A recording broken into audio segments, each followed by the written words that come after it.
Good evening and welcome to the news on the hour. I am Ugbebo Ikekwa. The governorship candidate of the People's Democratic Party in Edo State, Dr. ASUE Ighodalo, in the September 21st elections held in the state, has declared his intention to approach the Elections Tribunal to prove his victory at the September 21st elections. This was made known in a statement issued by the State Commissioner for Communication and Orientation, Edo State, Honorable Chris Nayekari, today. Honorable Chris Nayekari stressed that the PDP has undeniable evidence that shows Dr. ASUE Ighodalo won the election, and as such, justice must be sought. The commissioner reaffirmed the party's commitment to justice and democracy, noting that the party is determined to ensure that every vote is respected and accounted for. Honorable Nayekari expressed gratitude to the people of Edo State for the overwhelming support for Dr. ASUE Ighodalo during the polls in the state. He called on party supporters to remain steadfast and patient as the PDP's commitment to justice and democracy is unwavering. Edo State Governor Mr. Godwin Obaseki has been recognized as the Digital Governor of the Year by the Bureau of Public Service Reforms, the BPSR. Governor Obaseki will be decorated with the award during the Nigeria GovTech Public Service Awards 2024, scheduled for October 10 and 11, 2024 in Abuja. The federal government set up the BPSR to drive change in Nigeria's public service. The BPSR disclosed that Governor Obaseki's reforms in the public sector over the past 8 years in Edo State have been exceptional and worthy of celebration. The BPSR also revealed that Obaseki's recognition followed a nationwide nomination and online voting process conducted among various media platforms. Religious leaders, private organizations have been urged to assist in the provision of quality shelter as a collective measure to provide affordable housing for the Nigerian masses. The call was made by the Chairman and Chief Executive Officer of Providence Television International, Dr. Emmanuel Ariva, during an exclusive interview on Providence Television International to mark this year's World Habitat Day celebration. Highlighting the role of religious leaders in community development, Dr. Igariva urged clerics to channel more of their finances towards building affordable houses for citizens rather than use such finances for the acquisition of exotic cars and aircraft.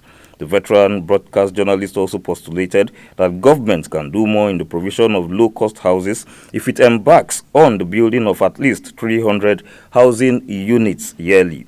He admonished Shylock landlords who arbitrarily increase rents, noting that there is no justification for pricing rentage of a house built decades ago based on recent price of cement. A lot. It's been done before in this country. The former governor of Lagos State, may so rest in peace, Lateef Jakonde, he built estates. They are still in Lagos State till today. During the military, we had the housing estates in Edo State, for instance, the ones at Ikpoba Hill, then the Andrew Wilson estate on Sapler Road. They are still existing. In fact, they were built on owner-occupier basis. So after a while, you begin to pay a little from your salary or income. And then after a while, it becomes your own. Okay, that's what I expect our government should be doing. All right? Our government should ensure that people are sheltered. And there are genuine wishes. The World Habitat Day is a day set aside by the United Nations to highlight the need for quality and affordable shelter for all. Former Chief of Army Staff, retired Lieutenant General Kenneth Minima, has commended Rivers State Governor Siminalayi Fubara for the successful conduct of the local government elections held on October 5, 2024. Minima praised Fubara's determination in ensuring the elections were carried out seamlessly, describing the process as a major achievement for the state. He enjoined Fubara to remain steadfast in his efforts to advance the state's development while urging politicians to prioritize the welfare of their constituents. The political tension in Rivers State continued this morning as fresh explosions and protests rocked some local government areas in the state. The latest crisis is linked to Monday's order by the Inspector General of Police, Kayode Egbetokun, for the Secretariat to be unsealed and the immediate withdrawal of policemen who had occupied the council since July. The Secretariat of Eleme local government area in the state was set ablaze following an explosion from a device suspected to be dynamite. Protesters also invaded the council headquarters in Omoku, not allowing the newly sworn-in chairman to resume office.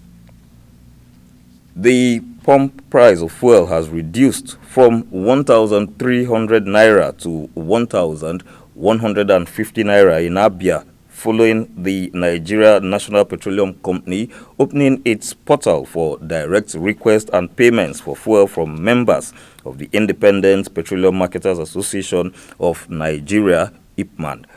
Some petroleum marketers in Abia and Umuahia have also started lifting fuel directly from the NNPC, leading to a reduction in the price of the products.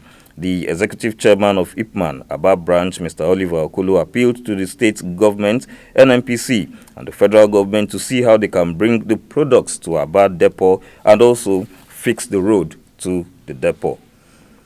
As the federal government gears up to implement the financial autonomy of local governments, Advocacy Group, Socio-Economic Rights and Accountability Project, popularly known as SERAP, has advised the anti-graft agencies should be instructed to monitor spending by local governments in order to forestall corruption and diversion of funds.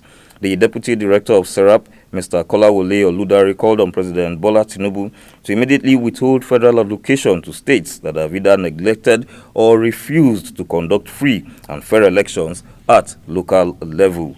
On the 11th of July 2024, the Supreme Court judgment was delivered that mandates funds from the Federation account to be paid only to democratically elected local government councils. And that's the news on the hour. Thanks for watching. Please stay tuned.